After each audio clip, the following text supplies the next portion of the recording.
Welcome to Shanghai 10 must-see places and local tips to make the most of each stop. This guide is a 10-minute tour with practical tips for every location. Urban skyline classical gardens, historic lanes, water towns, let's go. I'm taking you through the stops that define Shanghai, from neon-lit skyscrapers to quiet canals, and I'll give real, usable tips so you don't waste time or money. Think of this as a cheat sheet for a perfect day or a quick multi-day plan that hits the highlights without rushing. I'll tell you when to show up, what tickets to buy ahead, where to get the best photos, and how to eat like a local without the tourist traps. The Bund is the spine of historical Shanghai, a broad promenade along the Huangpu River, unmissable colonial-era architecture. Feel the city's layered history, classic stone facades, ornate clock towers, modern life across the river in Pudong. Best at sunset, soft light, Pudong starts to glitter. Night for dramatic, fully lit skyline photos. Walk slowly. Take wide-angle shots. Find viewpoints opposite the Oriental Pearl Tower for the postcard image. Start early before tour groups arrive. Mornings are calmer and light is softer for portraits. A Huangpu River cruise is a local tip. It gives a different perspective and shows both banks without the crowds. Use the Bund steps and small piers for lower-angle shots. Include both river and skyline. Beware street vendors in the busiest sections. Keep valuables close in crowded evening hours. Combine a Bund visit, stroll north toward the old city, or cross to Pudong for a contrast between colonial and hyper-modern. Watch for seasonal weather. It can be windy on the riverfront. So bring layers. Don't rush. The Bund is as much about atmosphere and people watching as it is about architecture. Pudong is where Shanghai shows off Shanghai Tower World Financial Center Jinmao. Shanghai Tower is the tallest and has the highest observation deck. The ride up is astonishingly fast. Elevators that feel like rocket ships. The World Financial Center's trapezoid opening creates a unique frame for photos. Jinmao's pagoda-inspired tiers are stunning up close. Each tower offers different viewing angles, so think about which mood you want. Vertigo-inducing height, sleek modernity, classic vertical lines. Buy time tickets online for the observation decks to skip lines and secure your preferred sunset slot. These sell out at peak times. If you want the highest view, book Shanghai Tower. For weird architectural photos, the World Financial Center mid-deck is perfect. For the best contrast, plan a Bund and Pudong loop, watch the sunset from the riverfront, and then zip up a tower to see the city light up below you. That contrast, old riverside versus futuristic spire, is pure Shanghai. Inside the towers, you'll find cafes, shops, and sometimes exhibitions. Security checks can be strict. Carry minimal bags and have IDs ready. For photographers, use a small tripod and aim for the blue hour when sky colors and city lights balance perfectly. Yu Garden is a Ming-era, classical garden that feels like a carefully composed painting you can walk through. Expect winding paths, layered pavilions, koi ponds, dramatic rockeries arranged to frame specific sight lines. Every bend reveals a new composition. The garden's architecture miniature landscapes, peaceful antidotes to the city's skyscrapers. Surrounding Yu Garden is the Old City Bazaar, a maze of alleys, shops selling snacks, shops selling souvenirs, shops selling traditional crafts. This is the place to try xiao long bao, soup dumplings, from famous stalls near the entrance. Just watch how locals eat them to avoid the hot broth surprise. Arrive early to avoid crushes of tourists, and to enjoy the garden's tranquility before the market wakes up in full force.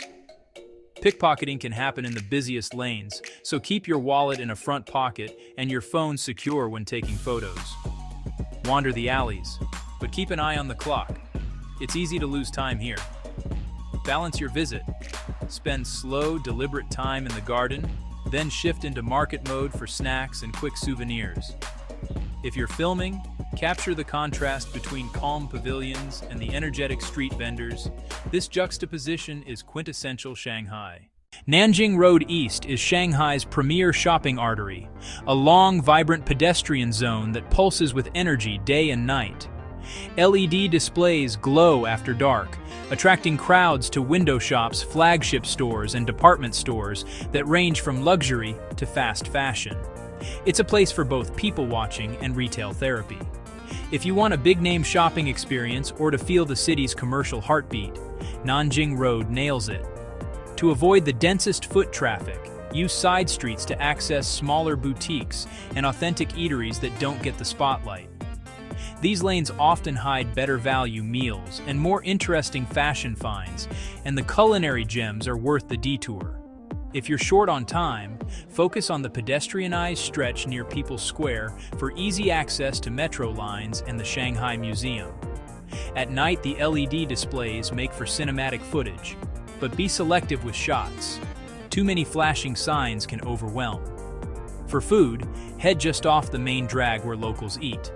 For shopping, set a budget before you arrive to avoid impulse buys in a place designed to tempt you. Shanghai Museum at People's Square is a must for culture lovers. Its circular atrium, low-rise halls house one of China's best collections of ancient bronzes, ceramics, calligraphy, jade. If you only have short time, focus on the ancient bronzes, dramatic forms, ceramics, historical breadth, calligraphy gallery, artistic continuity. The museum is well curated and easy to navigate, ideal for a concise cultural hit. Entry is often free or low cost. Reserve slots on busy days, weekends and holidays fill up fast. Combine with People's Square and Nanjing Road for a natural cultural and commercial loop.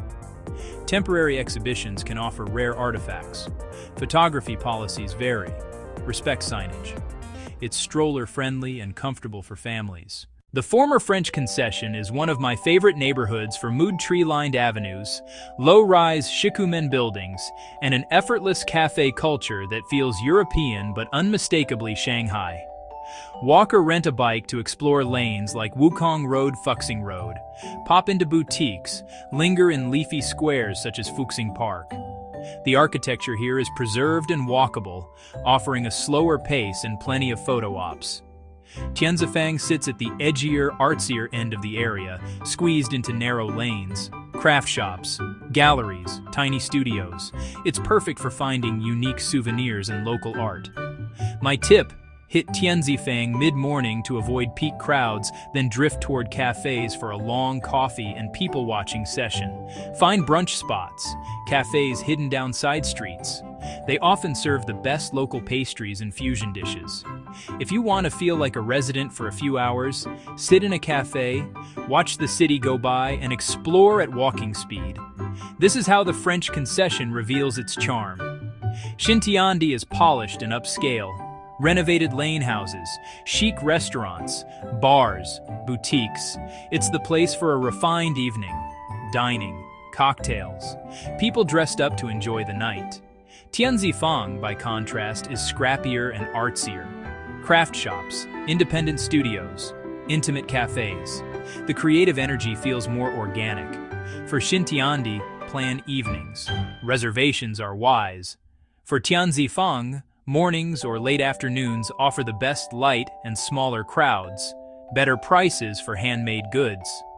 If Xintiandi feels too pricey, adjacent lanes have great value. Locals know where the best spots hide. The Oriental Pearl Tower is iconic. Stacked spheres, futuristic design, fun, photogenic, family-friendly. Inside, multiple observation spheres, a glass floor for thrill seekers, and a small history museum. Consider combo tickets or pair with a Huangpu River cruise. Evening visits shine, light shows and river reflections. For photos, use the riverfront or opposite Bund viewpoints. Frame with trees or low foreground architecture. Security and queues vary. Book-timed entry. Blue hour balances light and color. Jade Buddha Temple is an oasis of calm in urban Shanghai. It's known primarily for its two magnificent Jade Buddha statues. Close-up of the first Jade Buddha statue. Close-up of the second Jade Buddha statue. The temple's halls are serene. They're filled with incense. and soft footsteps echo on the stone. The craftsmanship on the statues is exquisite. Observe local worship practices respectfully. Enjoy gardens and quiet courtyards. Keep voices low. Turn off phone sounds. Follow any signs about shoes or restricted areas. Some sections ask you to remove shoes. Avoid photography where asked. Donations are appreciated. Modest contributions help preserve the site. Best times: weekday mornings or early afternoons when tour groups are fewer. Explore nearby Jing'an for lunch, vegetarian options, and bustling local spots. The temple is compact but profound. Don't rush. Take time to sit and reflect, appreciate the intricate details. Zhujiajiao is a classic Chinese water town a short trip from central Shanghai. Stone bridges arch over narrow canals. Wooden houses line the waterways. Small boats ferry visitors under low bridges. It's a chance to see a more traditional pace of life. Enjoy architecture and foods rooted in local history. Boat rides are peaceful. Side lanes lead to tea houses. Snack stalls sell sweet rice cakes. Aim for a weekday morning before tours arrive. If you hire a gondola-style boat, agree price and route beforehand. Slight bargaining is normal. Walk side alleys, cross smaller bridges. Look for quiet temples tucked away. Go by direct bus from central Shanghai or metro, plus a short taxi. It's a perfect half-day escape and a calming contrast to Shanghai's vertical energy. That's your 10-minute guide to Shanghai. Hit like, subscribe, and comment which spot you're visiting first. Check timestamps and links in the description for tickets and maps. I hope these tips help you squeeze the best of Shanghai into one trip. From the Bun's riverfront drama to the quiet tea houses of Zhujiajiao. Remember, book time tickets, aim for mornings in crowded spots, use side streets for better food and fewer crowds, keep valuables secure, and slow down in the former French concession and Yew Garden.